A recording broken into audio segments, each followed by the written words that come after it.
Labas vakaras. Šiandien danguje astrologinis virsmas. Ir vienas zodiako ženklas taps pačiu sėkmingiausiu artimiausiems 7 mėnesiams. Taigi, baltasis mėnulis ne planeta, bet ezoterinis taškas 7 mėnesiams pereina į mergelės ženklą. Taigi nuo kovo 13 dienos ir tai truks iki spalio 12 dienos. Ką tai reiškia?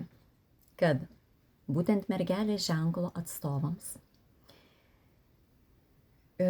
palankesnis metas, kalbant apie sveikatą, apie santykius darbinius.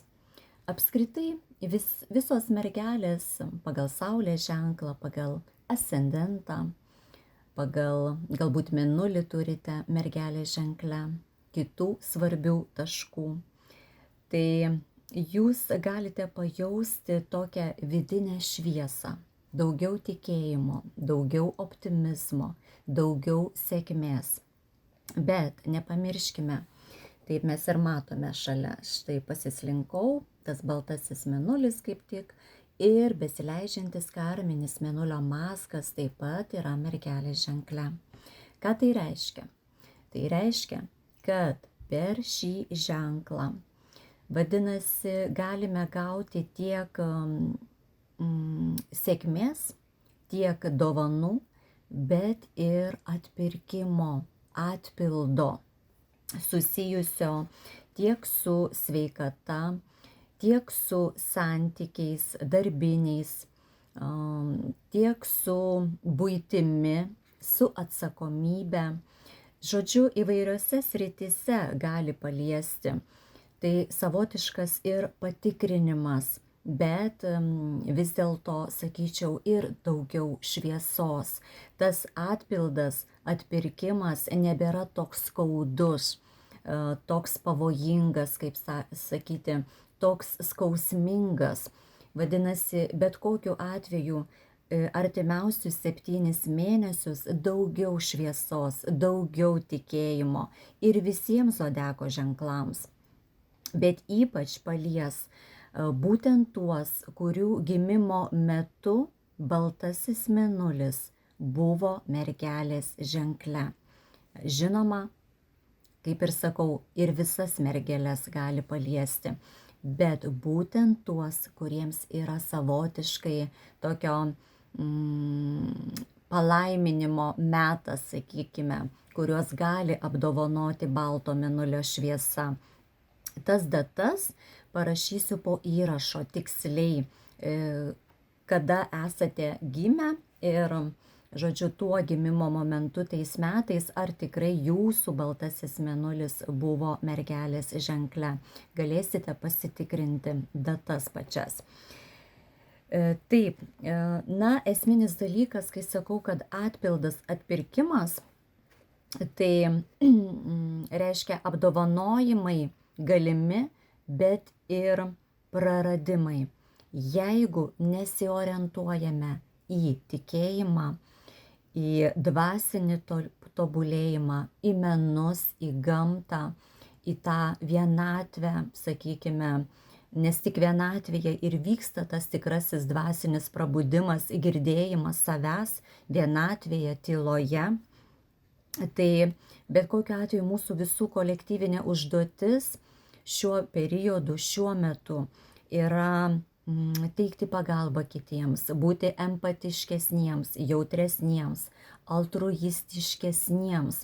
Ir jeigu to nėra, žodžiu, mes nuklimstame į tas blogasias mergelės savybės, į pedantiškumą perdėtą, smulkmeniškumą, į darboholizmą. Iš čia gali kilti ir problemų, kai mes prarandame ryšį tarp proto ir širdies, kai labiau viską racionaliai pradedame skaičiuoti ir nepasikliaujame savo intuiciją. Čia gali būti ir mūsų minusai bei praradimai. Taip, Taigi, kaip ir sakau, tikrai visoms mergelėms yra tikimybė daugiau šviesos, daugiau tikėjimo įgyti, bet labai svarbu ir orientuotis daugiau į širdį, į intuiciją, į dvasinį tobulėjimą. Tuomet bus daugiau dovanų. Na, apžvelkime ir visus zodiako ženklus, kur daugiau galime tikėtis apdovanojimų artimiausius 7 mėnesius, bet ir atpildo. Atpirkimo. Taip, taigi, kaip sakau, visose srityse, visose perioduose dažnai būna pliusas ir minusas. Taigi, avinams tai irgi sveikatos sritis liečiama, irgi galima sakyti daugiau šviesos, daugiau tikėjimo, geresni darbiniai santykiai, buityje daugiau sėkmės, daugiau palaikymo. Jaučiams tai palankios yra tos sritis, kurios siejasi su saviraiška, savirealizacija, su meile bei vaikais. Dvyniams palaikymo ir šviesos daugiau namų, šeimos srityse, galbūt paveldėjimas, daugiau darnos šeimoje. Vėžiams tai yra apsauga kelionėse. Su dokumentais kažkas tai gerai, santykiai su giminimis, su broliais seserimis gali gerėti, informaciją pritrauksite tinkamą, tikslingą. Liūtai, finansinis pagerėjimas, tikėkitės, kad kažkas su finansais jums bus tikrai palanku artimiausius 7 mėnesius. Svarstyklės, būtent jūs turite dvasiškai kuo daugiau augti, dažniau pabūti vienatvėje, dažniau pabūti tyloje. Įsijauskite į sapnus, stiprinkite savo intuiciją. Per tai daug žinių ateis. Skorpionai, pildysis jūsų planai. Tai nebijokite kuo daugiau svajoti, turite galimybę pakeisti savo likimą, pritrauksite šviesius draugus, šviesius kolegas, taigi atkreipkite dėmesį į savo pažintis. Šauliams aktualėja karjeros, darbo sritis. Čia ir daug beje pavojų gali kilti, daug pagundų, daug abejonių susijusių su karjera. Tai savotiškai ir šviesa, bet ir tamsa, atpildas. Taip, tai yra atleidimai iš darbo savotiškai galimi, ar piktnaudžiavimas savo karjerą. Bet tikėkime daugiau tos šviesos vis dėlto baltojo mėnulio dėka. Ožiaragiams pozityvo gali įkvėpti ir užsienis, ir mokslai. Kažką tokio galima iš tikrųjų nuveikti tose srityse.